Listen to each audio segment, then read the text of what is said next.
The beast's claws raked through the air inches from Number Eight's face as she twisted her body in a desperate evasion. Blood, her blood, already spattered the training pit floor, its blue hue stark against the sterile white tiles. The crowd of colonial officers watching from the observation deck cheered as the combat drone recalibrated, its sensors locking onto her again. Subject demonstrates exceptional reflexes despite 72 hours without sustenance, noted Commander Voss into his recorder, not bothering to lower his voice. Increase attack velocity by 20%. The drone's eyes flashed red. Number 8 crouched lower, her blue skin slick with sweat, her breathing shallow but controlled. When the machine lunged, she didn't dodge. She attacked, diving under its reach and driving her shoulder into its midsection. The unexpected move disrupted its balance algorithms, sending it crashing into the wall. Fascinating, murmured one of the scientists. It's learning. It's not learning, snapped Voss. It's just an animal. Reset the test. Number 8 remained silent, as always, because every word meant another blue scar on her back. But her violet eyes tracked every face in the observation deck, memorizing, calculating, waiting. Kale Morgan's hand tightened on the tool cart he was pushing, the metal edge cutting into his palm. He was just a mechanic, here to fix the atmospheric regulators in the East Wing. He wasn't supposed to stop, wasn't supposed to look, wasn't supposed to care. You, Voss barked, noticing him lingering. There's a malfunctioning security panel in Sector C. Get to it. Kale nodded, pushing his cart forward, but his eyes remained on the alien woman in the pit, on the way she stood, back straight despite the chains, eyes defiant despite the cage. He saw something there that the others missed. Behind the dirt and blood and chains, he saw a person. The storm hit Nirex-IV with typical ferocity, sheets of violet-tinged rain slamming against the compound walls. Lightning split the sky in jagged patterns, illuminating the jungle beyond the fence in brief, terrifying glimpses. A world of predators with blue fur and plants that could kill with a touch. Perfect timing. Kale moved through the shadows of the research wing, the security card he'd reprogrammed clutched in his sweating hand. 3 guards passed him in the corridor. He nodded casually, just another technician working late. They barely glanced at him. The hierarchy at the colony was clear, and mechanics were near the bottom. The holding cells were located in the basement level, accessible only to security personnel and research staff. Kale's modified card shouldn't work on the elevator that would take him there. But he wasn't planning to use the elevator. The ventilation shaft was narrow, designed for maintenance drones rather than humans. Kale forced his shoulders through the tight space, using his elbows and knees to propel himself forward. By the time he reached the grate overlooking the holding area, his uniform was soaked with sweat. Below him, cages lined the walls. Most empty, a few containing shapes that huddled in the shadows. At the far end, isolated from the others, was Number 8's cell. 2 guards stood watch nearby, rifles held casually, joking about something Kale couldn't hear over the storm. He waited, counting the seconds in his head. A minute later, the lights flickered. Once, twice, then went out entirely. The emergency generators would kick in within 30 seconds. But that was all he needed. Kale dropped through the grate, landing in a crouch between the cells. The surprised shouts of the guards were cut short by the butt of his wrench, connecting with the first man's temple. The second guard managed to raise his rifle before Kale drove his knee into the man's stomach, then brought his elbow down on the back of his neck. Both men crumpled to the floor, unconscious but alive. The red emergency lights activated as Kale reached Number 8's cell. She stood at the back, watching him with those unnervingly intelligent eyes. No fear, no hope, just calculation. "I'm getting you out of here," Kale said, using the stolen keycard to unlock the door. "Can you walk?" She didn't respond, but when the door slid open, she stepped forward without hesitation. The chains around her wrist clinked softly. "We have about 3 minutes before they realize something's wrong," Kale explained, producing a magnetic key to remove her restraints. "There's a maintenance tunnel that leads outside. If we can make it to the jungle—" "Why?" she interrupted, her voice raw from disuse.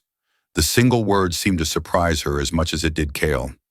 "Because this is wrong," he replied simply, removing the last of her chains. "And I can't watch it anymore." For a moment she said nothing, studying his face with an intensity that made him uncomfortable. Then she nodded once. a sharp, decisive motion. "Lead," she said. They were halfway to the maintenance tunnel when the alarm sounded. A wailing klaxon that echoed through the corridors, accompanied by the metallic thunk of security doors slamming shut throughout the facility. "Damn it," Kale muttered, pulling number 8 into an alcove as boots thundered down an adjoining corridor. "They've locked down the whole compound." Number 8 tensed beside him, her posture shifting subtly from follower to predator. When a lone security officer rounded the corner, she moved before Kale could stop her. Fluid, silent, lethal. The man didn't even have time to shout before she had him in a chokehold, his eyes bulging as consciousness slipped away. Kale stared at her in shock. The frail, abused creature from the cell was gone, replaced by something dangerous and efficient. She lowered the unconscious guard to the floor and relieved him of his sidearm, checking it with practiced movements. "You know how to use that?" Kale asked, surprised. Her violet eyes flicked to his face. "I watch. I learn." "We're not here to kill anyone," Kale said firmly. "These are my people." "Not anymore," she replied coldly, but she tucked the weapon into the waistband of the ragged pants they'd given her, rather than holding it ready. They continued through the labyrinth of corridors, avoiding patrols where possible, incapacitating them where necessary. Kale was shocked at how easily she moved, how quickly she adapted to their situation. For someone who had been caged and abused for years, her coordination and spatial awareness were extraordinary. The maintenance tunnel was sealed, another result of the lockdown. Kale swore under his breath, frantically trying to override the security protocols with his stolen keycard. "No time," number 8 said suddenly, grabbing his arm. "They come." The sound of approaching boots confirmed her warning. Kale looked around desperately, searching for an alternative route. "This way," he decided, pulling her toward a freight elevator. "We'll go up." "Up?" she questioned. "Not out?" "Trust me," he urged. The elevator took them to the roof level, a flat expanse used for receiving supply drops from orbiting vessels. The storm still raged, rain pelting them as they emerged into the open air. Lighting illuminated the compound below, where security teams were fanning out in search patterns. Number 8 scanned the area, quickly assessing their predicament. "Trapped," she concluded. "Not exactly," Kale replied, pointing to a maintenance ladder that ran down the side of the building to a narrow ledge below. "That ledge connects to the waste processing plant. From there we can reach the fence." She eyed the treacherous descent, then nodded. Without hesitation, she swung herself over the edge and onto the ladder, moving with the sure-footed confidence of someone born to climb. Kale followed, his movements clumsy by comparison. The rain made the metal rung slippery, and twice Kale nearly lost his grip. Lightning struck a nearby communications array, showering them with sparks. Below, searchlights swept across the compound grounds. They reached the ledge and began inching along it, backs pressed against the wall, the 50-foot drop to the ground a constant threat. Number 8 moved with unnatural grace, her bare feet finding purchase where there seemed to be none. "Stop right there!" The voice came from above them, a security officer leaning over the roof edge, rifle aimed at Kale's head. Number 8 reacted instantly, launching herself upward with explosive strength. Her hand caught the officer's rifle barrel, yanking it, and him over the edge. The man screamed as he lost his balance, toppling forward. Kale lunged, managing to grab the officer's wrist before he plummeted. For a moment, they formed a bizarre human chain. Kale braced against the wall, gripping the terrified officer who dangled in space, and Number 8 clutching the ledge with one hand while holding Kale's belt with the other. "Pull him up!" Kale grunted, his muscles straining. Number 8's violet eyes flashed with something, surprise perhaps, or respect. She shifted her grip and helped Kale haul the officer to relative safety on the narrow ledge. "Why?" she asked, echoing his earlier question as they left the disarmed and stunned officer behind. "Because this isn't about killing," Kale replied through gritted teeth as they continued their precarious journey. "It's about escaping." They reached the waste processing plant without further incident, racing across its roof to the section where it neared the perimeter fence. The 15-foot electrified barrier hummed with lethal current, designed to keep predators out and secrets in. "Here," Kale said, dropping to his knees beside a drainage channel that ran beneath the fence. "The corrosive waste has eaten through the ground here. If we can excavate it a bit more." They dug frantically with their bare hands. the acidic soil burning their skin. Behind them, shouts and the beams of flashlights indicated their pursuers were closing in. Enough, Number 8 decided, shoving Kale toward the narrow gap they'd created. Go! Kale squeezed through the tight space, the fence's lower edge scraping along his back. A small shock of electricity jolted through him, but he pushed through the pain. Number 8 followed, her slender frame passing through more easily. They were outside the compound. Beyond the cleared perimeter lay the jungle of Nirex-IV, a chaotic mass of alien vegetation, bioluminescent fungi, and predators that had evolved over millions of years to kill with terrifying efficiency. Number 8 stood at the edge of this wilderness, rain streaming down her blue skin, her chest rising and falling with exertion. For the first time, Kale saw something like emotion cross her face, a hint of wonder perhaps, or longing. You're free, he told her, raising his voice over the storm. You can go. Your people. Not my people, she interrupted, her voice firm. Not anymore. She looked at him, those violet eyes piercing through the darkness. Where do we go? The tech block had been abandoned when the colony expanded northward 3 years ago. Officially, it didn't exist anymore. Struck from the maps and forgotten, reclaimed by the voracious jungle that surrounded the colonial settlement. It took them 2 hours of careful navigation through the undergrowth to reach it, a squatting concrete structure half swallowed by vines and roots. Inside, the air was stale but dry. Kale had prepared this place months ago, not knowing when or if he would need it, stocking it with basic supplies and a rudimentary power system tapped illegally from the colony's grid. Number 8 surveyed the space with those observant eyes, taking in the cot in the corner, the portable heater, the crates of supplies. You planned this, she said, not a question. Kale nodded as he activated the lights, casting the room in a dim yellow glow. I've been thinking about leaving for a while. Just needed a reason. I am your reason. Her head tilted slightly, evaluating. You were the final straw, he corrected, rummaging through a crate until he found what he was looking for. Clean clothes, a medical kit, and a container of purified water. Here, the bathroom still works, sort of. You can clean up. She accepted the item silently, disappearing into the small adjoining room. Water began to run, hesitantly at first, then steadily. Kale busied himself setting up a perimeter alarm system, trying not to think about what she had endured, trying not to wonder what she might do now that she was no longer caged. When she emerged an hour later, he barely recognized her. The grime and blood were gone, revealing skin the color of a clear twilight sky, marked with intricate natural patterns that swirled across her shoulders and down her arms. Her black hair, now clean, fell in thick waves to her shoulders. The colonial uniform he'd given her, too large but clean, hung from her slender frame. But what struck him most was her posture. In the cell, even in their escape, she had carried herself like a hunted animal, shoulders hunched, muscles tensed for attack or defense. Now she stood straight, her chin lifted, her eyes direct. For the first time, Kale saw her clearly. Not Number 8, not an alien, not a test subject, a person. My name is Ria'Saar, she said suddenly, as if reading his thoughts, of the High Canopy tribe. Kale Morgan, he replied, extending his hand in a human gesture he realized too late might mean nothing to her. She looked at his outstretched hand, then slowly raised her own. Instead of grasping his hand, she pressed her palm against his, a different greeting, but unmistakably one. Why did you help me, Kale Morgan? She asked, her voice gaining strength and nuance now that she was using it more. Because it was right, he said simply. Then more honestly, because I've been following orders and looking the other way for too long, because I needed to be someone I could live with again. She nodded once, accepting this. I will not forget. Now, she looked around the small room, taking in the supplies, the single cot, the limited space. We plan. Days passed in the abandoned tech block. Ria'Saar's English improved rapidly.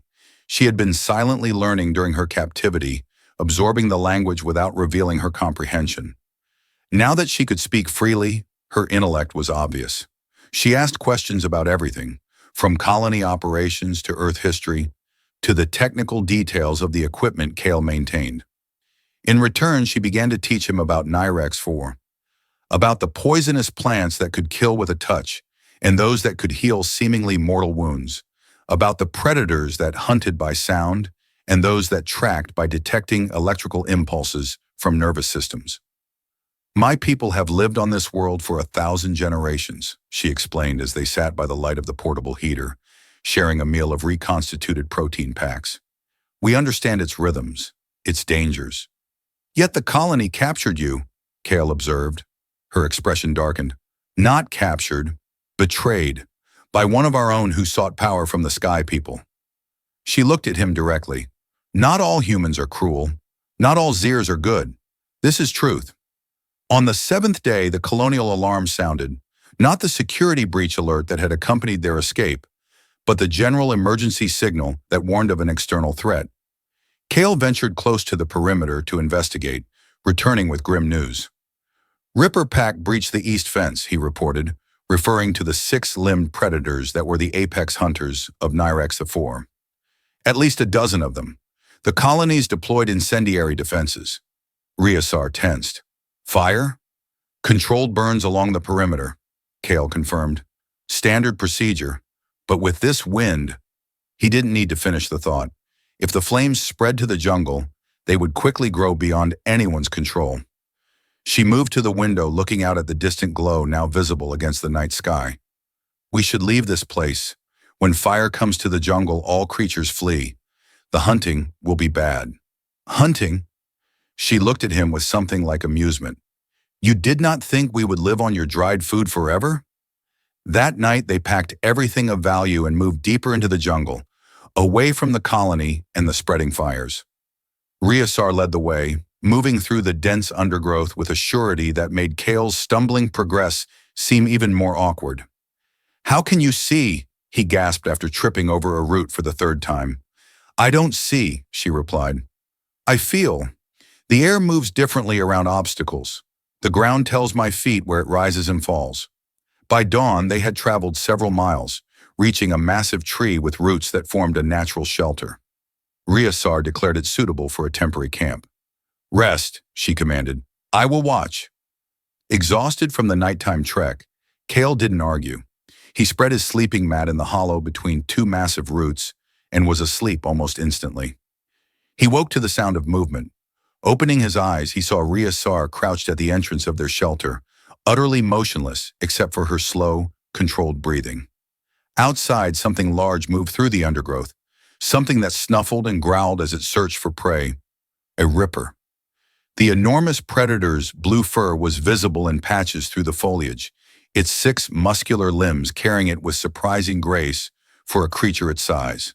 Its elongated snout lifted, testing the air for scents. Ria'Saar remained completely still, even as the creature approached their shelter. Kale's hand moved slowly toward his knife, his only weapon. The ripper paused, no more than 10 feet from them, its yellow eyes scanning the area. It took another step forward. Ria'Saar moved, not away from the predator, but toward it. She erupted from their hiding place with explosive speed, a sharpened stick in her hand that Kale hadn't noticed her preparing. The ripper reared in surprise, but she was already under its guard, driving the makeshift spear upward into the soft flesh beneath its jaw. The creature thrashed, its massive limbs flailing, but the strike had been perfectly placed. It collapsed, twitching, then lay still. Ria'Saar turned to Kale, who stood frozen in shock, his knife still half drawn. Blood, dark purple rather than the blue of her own, spattered her face and chest. Breakfast, she announced with grim satisfaction. Weeks passed as they moved deeper into the jungle, establishing temporary camps before moving on. Ria'Saar taught Kale how to survive in this harsh environment, how to identify safe water sources, how to craft weapons from the materials around them, how to move silently through the dense undergrowth. Listen, she instructed one morning as they crouched in a small clearing. Close your eyes, tell me what you hear. Kale obeyed, focusing on the sounds around them. Birds, insects, wind in the leaves. Deeper, she urged, between the sounds. He concentrated, filtering out the obvious noises, searching for the patterns beneath. Slowly, a new awareness emerged. The rhythm of life in the jungle, the subtle harmonies and dissonances that signaled danger or safety. "There's something moving to our left," he said, eyes still closed. "Small, cautious." "Good," she approved. "A crawler, harmless unless cornered." When he opened his eyes, she was watching him with something like respect. "You learn quickly for a human." "I have a good teacher," he replied. She inclined her head, accepting the compliment, then rose in a fluid motion. "Today we hunt larger prey. You are ready." The bow she had crafted for him was primitive by colonial standards, a flexible branch strung with fibers harvested from a particular vine, but in her hands it was deadly accurate. She had spent days teaching him the proper grip, the correct stance, the smooth release that would send an arrow true to its target. They tracked a herd of six-legged herbivores through the dense undergrowth, moving in perfect silence. When they finally spotted their prey, a young male at the edge of the group, they split up, approaching from different angles. Ria'Saar's signal was a bird call so perfect that Kale would have been fooled if he hadn't been waiting for it. He drew his bow, sighted along the arrow, and released, just as she had taught him. The arrow struck the creature in the throat, and it collapsed without a sound. A clean kill, she approved when they met over their prey. You honor the beast by ending its life quickly. As she showed him how to dress the carcass, Kale studied her movements. Efficient, respectful, nothing wasted.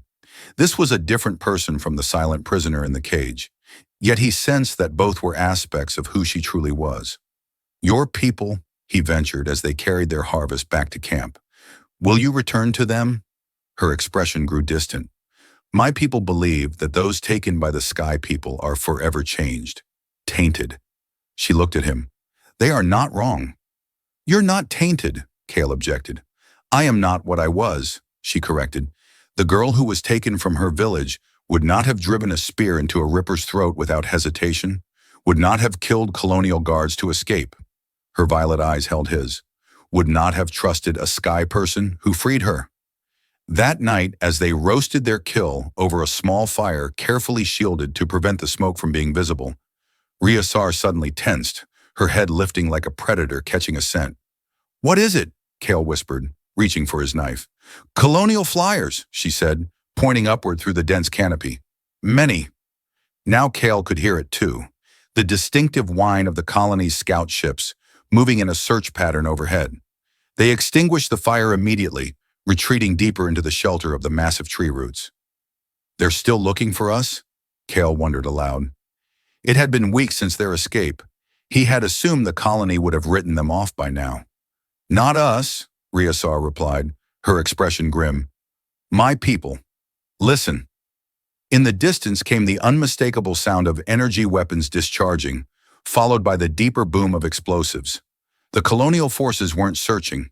They were attacking. "We have to help," Kale decided, already gathering his weapons. Ria'Saar caught his arm. "No, we are two. They are many. We can't just—" "We can," she interrupted fiercely. "We must. For now." Her grip softened slightly. "There will be a time for fighting. This is not it." Frustrated but recognizing the wisdom in her words, Kale settled back. The sounds of conflict continued through the night, gradually moving away as the colonial forces pushed deeper into Zir territory. In the morning, Ria'Saar was gone. Kale woke to an empty camp, his first reaction a spike of panic that she had abandoned him. Then he saw the signs she had left, deliberate markings in the soft earth near their fire pit, symbols he recognized from her lessons. Gone hunting. Return soon. Relief washed over him, followed by a warmth that had nothing to do with the jungle's oppressive heat. She had trusted him enough to leave a message, to believe he would understand and wait for her return. Hours passed and concern began to replace relief. The jungle was dangerous even for someone as skilled as Ria'Saar. Had she encountered colonial forces? A Ripper pack? Some other threat they hadn't yet faced together? Kale was preparing to search for her when she finally returned, but not alone. She emerged from the dense undergrowth, supporting a wounded Zir male, his blue skin several shades darker than hers, his left side stained with purple blood. Behind them came 3 more Zirs, a female and 2 adolescents, their expressions wary but determined.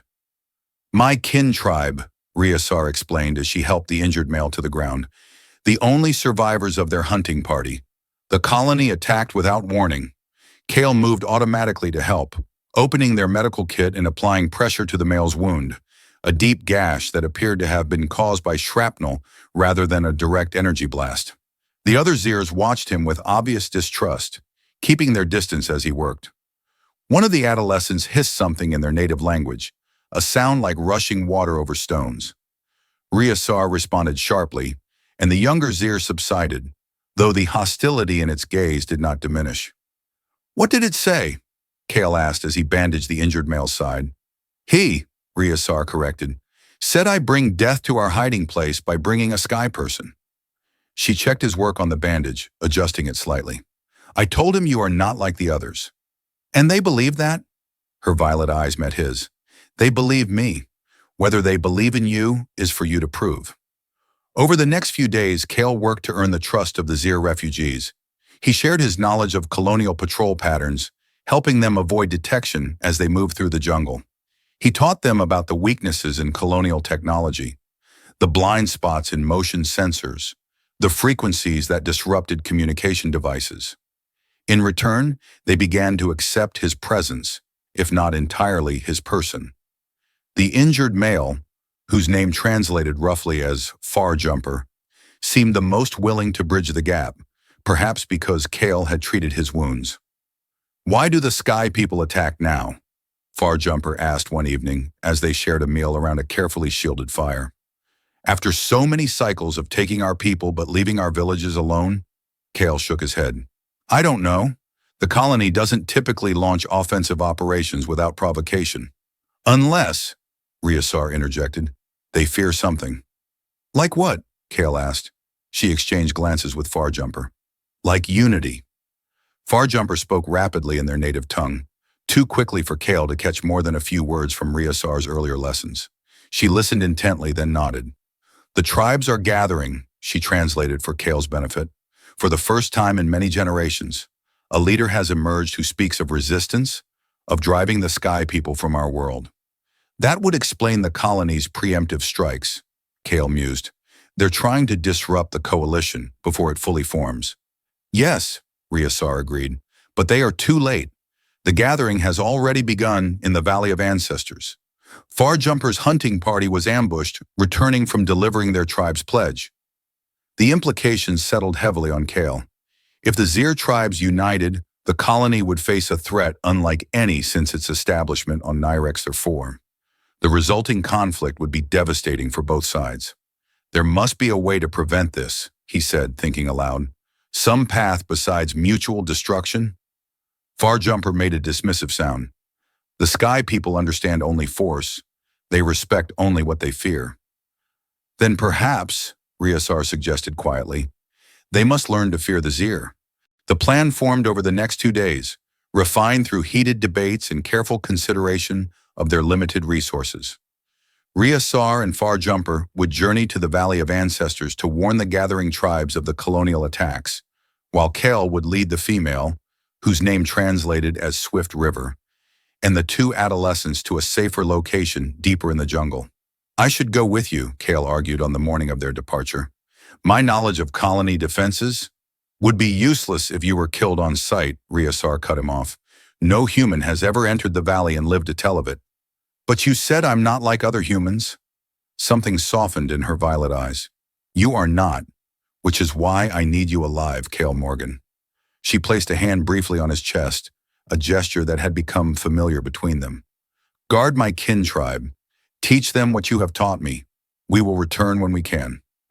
She and Far Jumper departed as the morning mist still clung to the jungle floor, disappearing into the greenery like ghosts. Kale watched until they were completely gone, an unsettling hollow feeling in his chest. 3 days later, colonial flyers appeared in the sky above their new camp, flying in tight search patterns. Kale hurried the Zeers into hiding, covering their tracks with the techniques Ria'Saar had taught him.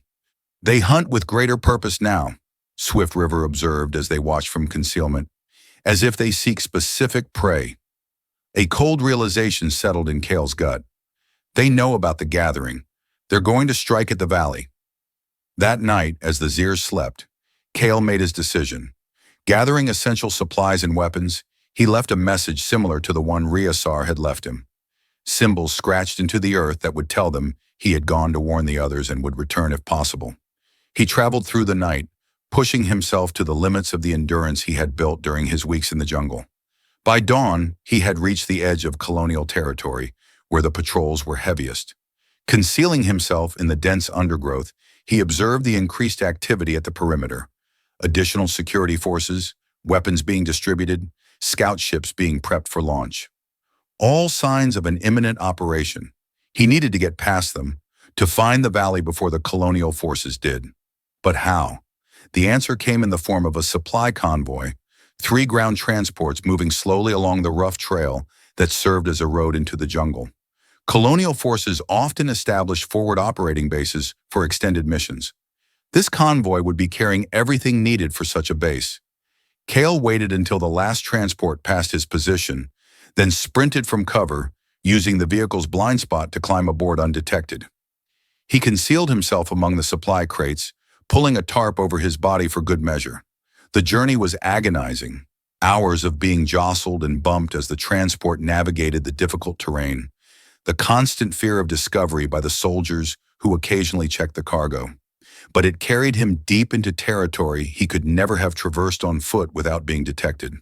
When the convoy finally stopped, Kale waited until night fell before slipping away from the newly established forward base. The colonial forces had positioned themselves on a ridge overlooking a vast valley below, a natural amphitheater surrounded by cliffs, accessible only through a few narrow passes.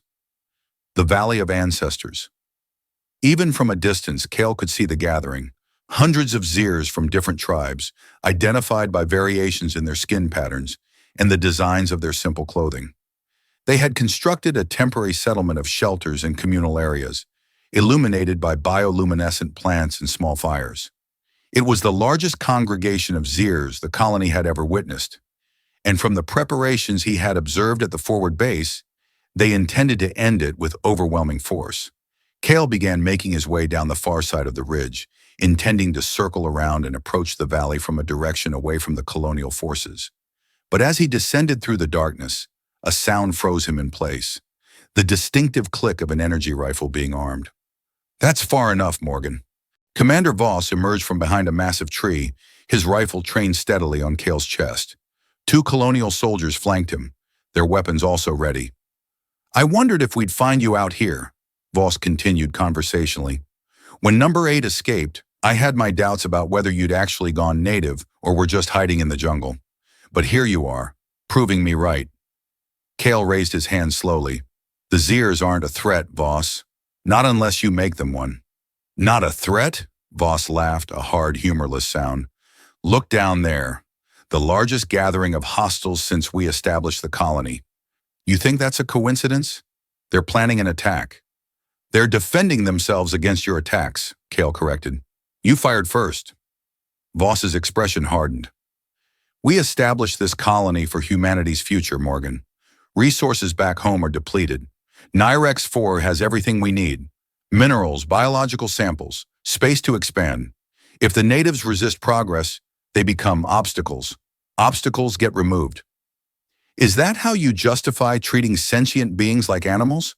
Kale demanded, anger overriding caution. "Locking them in cages? Experimenting on them?" "Science requires test subjects," Voss shrugged. "And number 8 was a particularly interesting specimen. Showed signs of higher cognitive function than most, almost like she understood everything we said." His eyes narrowed. "Is that why you took her, Morgan? Did you develop feelings for the alien?" Kale said nothing, but something in his expression must have confirmed Voss's suspicion. "Fascinating," the commander mused. "Well, I'm afraid your jungle romance is about to come to an end.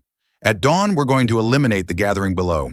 All of it, and you'll have a front row seat before we deal with you." He gestured to his men, who moved forward to restrain Kale. As they approached, a shadow detached itself from the canopy above, a blur of motion that dropped directly onto one of the soldiers. There was a wet sound, then silence. The second soldier spun, firing wildly into the darkness. A flash of blue skin, a glimpse of violet eyes, and he too collapsed. Voss swung his rifle toward the threat, but Kale launched himself forward, tackling the commander to the ground. They struggled briefly before Voss brought the butt of his rifle up, catching Kale in the temple. Stars exploded across his vision as he rolled away, struggling to stay conscious. Through blurred vision, he saw Ria'Saar engaging Voss, her movements fluid and lethal, a knife flashing in her hand. But Voss was a trained soldier, and his rifle gave him reach. He kept her at bay, backing toward the ridge where he could signal for reinforcements. Kale forced himself to his feet, ignoring the pounding in his head.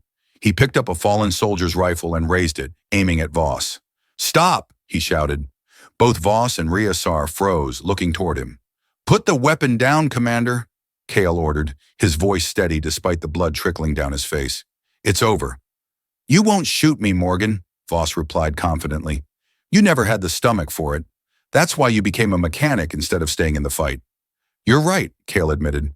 "I don't want to kill you, but I will if I have to." Voss's expression twisted into a sneer. "For her?